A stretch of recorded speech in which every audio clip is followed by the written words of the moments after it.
नमस्कार दोस्तों, अध्यात्म सागर में आपका स्वागत है। दोस्तों, क्या आप जानते हैं क्या होता है कलावा? कलावा क्यों बांधते हैं? क्या है इसका इतिहास?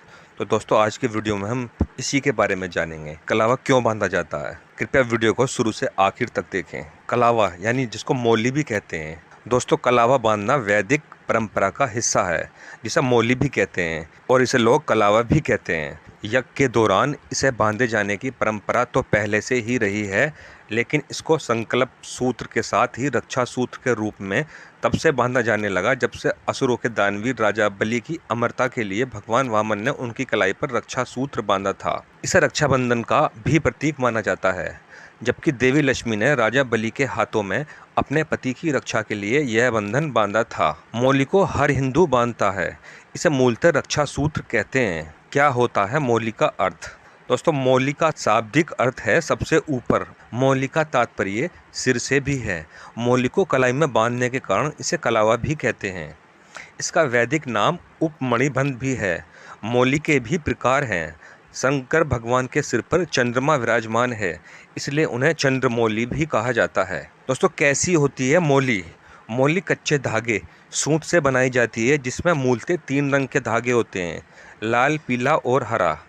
लेकिन कभी कभी यह 5 धागों की बनती है, जिसमें नीला और सफ़ेद भी होता है। 3 और 5 का मतलब कभी त्रिदेव के नाम की तो कभी पंचदेव। दोस्तों, कहाँ बांधते हैं मौली?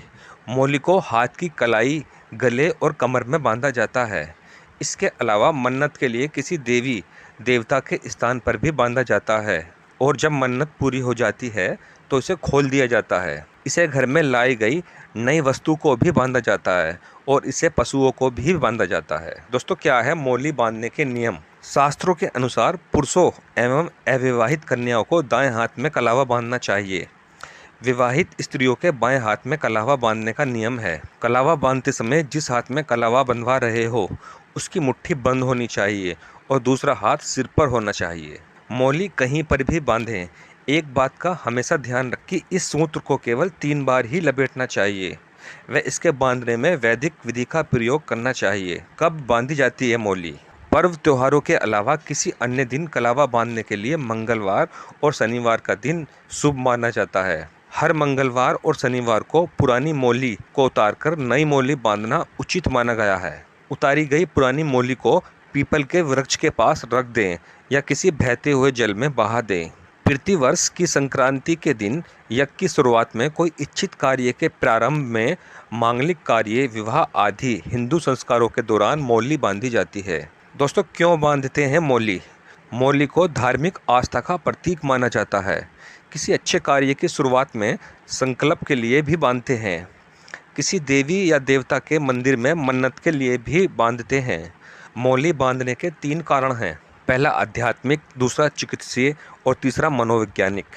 किसी भी शुभ कार्य की शुरुआत करते समय या नई वस्तु खरीदने पर हमें उसे मौली बांधते हैं, ताकि वह हमारे जीवन में शुभता प्रदान करे। हिंदू धर्म में प्रत्येक धार्मिक कर्म यानी पूजा पाठ, उद्घाटन, यज्ञ, हवन, संस्कार आदि के पूर्व पुरोहितों द्वारा यजमान के दाएं हाथ में मौली बांधी जाती है। इसके अलावा पालतू पशुओं में हमारे गायें, बैल और भैंस को भी पड़वा, गोवर्धन और होली के दिन मौली बांधी जाती है।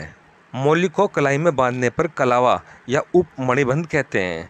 हाथ के मूल में 3 रेखाएं होती हैं, जिनको मणिबंध कहते हैं। भाग्य व जीवन रेखा का उद्गम स्थल भी मणिबंध ही है। इन 3 रेखाओं में दैहिक, दैविक व भौतिक जैसी त्रिविध तापों को देने व मुक्त करने की शक्ति रहती है। इन मणिबंधों के नाम शिव, विष्णु व ब्रह्मा हैं। इसी तरह शक्ति, लक्ष्मी व सरस्वती का भी यहाँ साक्षात वास रहता है। जब हम कलावा का मंत्र रक्षा हेतु पढ़कर कलाई में बांधते हैं तो यह 3 धागों का सूत्र त्रिदेवों व त्रिशक्तियों को समर्पित हो जाता है, जिससे रक्षा सूत्र धारण करने वाले प्राणी की सब प्रकार से रक्षा होती है। इस रक्षा सूत्र को संकल्प पूर्वक बांधने से व्यक्ति पर मारण, मोहन, विद्वेषण, उच्चाटन, भूत प्रेत और जादू टोने का असर नहीं होता है। दोस्तों, मौली बांधने का एक आध्यात्मिक पक्ष भी है। शास्त्रों का ऐसा मत है कि मौली बांधने से त्रिदेव ब्रह्मा, विष्णु व महेश तीनों देवियों लक्ष्मी, पार्वती व सरस्वती की कृपा प्राप्त होती है।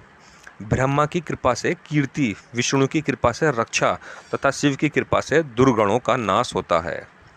इस प्रकार लक्ष्मी से धन, दुर्गा से शक्ति और सरस्वती की कृपा से बुद्धि प्राप्त होती है। यह मौली किसी देवी या देवता के नाम पर बांधी जाती है, जिससे संकटों और विपत्तियों से व्यक्ति की रक्षा होती है। यह मंदिरों में मन्नत के लिए भी बांधी जाती है। इसमें संकल्प निहित होता है। मौली बांधकर किए गए संकल्प का उल्लंघन करना अनुचित और संकट में डालने वाला सिद्ध हो सकता है। यदि आपने किसी देवी या देवता के नाम की यह मौली बांधी है तो उसकी पवित्रता का ध्यान रखना भी जरूरी हो जाता है। कमर पर बांधी गई मौली के संबंध में विद्वान लोग कहते हैं कि इससे सूक्ष्म शरीर स्थिर रहता है और कई दूसरी बुरी आत्मा आपके शरीर में प्रवेश नहीं कर सकती है। बच्चों को अक्सर कमर में मौली बांधी जाती है। यह काला धागा भी होता है। इससे पेट के किसी भी प्रकार के रोग नहीं होते। दोस्तों, इसका एक चिकित्सीय पक्ष भी है। प्राचीन काल से ही कलाई, पैर, कमर और गले में मौली बांधे जाने की परंपरा के चिकित्सीय लाभ भी हैं। शरीर विज्ञान के अनुसार इससे त्रिदोष अर्थात वात, पित्त और कफ का संतुलन बना रहता है। पुराने वैद्य और घर परिवार के बुजुर्ग लोग हाथ, कमर और गले व पैर के अंगूठे में मौली का उपयोग करते थे, जो शरीर के लिए लाभकारी था। Blood pressure, heart attack, diabetes और लकवा जैसे रोगों से बचाव के लिए मौली बांधना हितकर बताया गया है। दोस्तों, मौली को हाथ में बांधे जाने के क्या लाभ होते हैं? शरीर की संरचना का प्रमुख नियंत्रण हाथ की कलाई में होता है, अतः यहाँ मौली बांधने से व्यक्ति स्वस्थ रहता है। उसकी ऊर्जा का ज़्यादा क्षय नहीं होता है। शरीर विज्ञान के अनुसार शरीर के कई प्रमुख अंगों तक पहुँचने वाली नसें कलाई से होकर गुजरती हैं। कलाई पर कलावा बांधने से इन नसों की क्रिया नियंत्रित रहती है। कमर पर बांधी गई मौली के संबंध में विद्वान लोग कहते हैं कि इससे सूक्ष्म शरीर स्थिर रहता है और कोई दूसरी बुरी आत्मा आपके शरीर में प्रवेश नहीं कर सकती है। बच्चों को अक्सर कमर में मौली बांधी जाती है। यह काला धागा भी होता है। इससे पेट में किसी प्रकार के रोग नहीं होते। मनोवैज्ञानिक लाभ: मौली बांधने से उसके पवित्र और शक्तिशाली बंधन होने का एहसास होता है और इससे मन में शांति और पवित्रता बनी रहती है। व्यक्ति के मन और मस्तिष्क में बुरे विचार नहीं आते और वह गलत रास्तों पर नहीं भटकता है। कई मौक़ों पर इससे व्यक्ति गलत कार्य करने से बच जाता है। दोस्तों, अगर जानकारी अच्छी लगी हो तो कृपया वीडियो को लाइक, शेयर व चैनल को सब्सक्राइब करना न भूलें। तो मिलते हैं अगली वीडियो में ऐसी ही किसी अन्य रोचक जानकारी के साथ। धन्यवाद।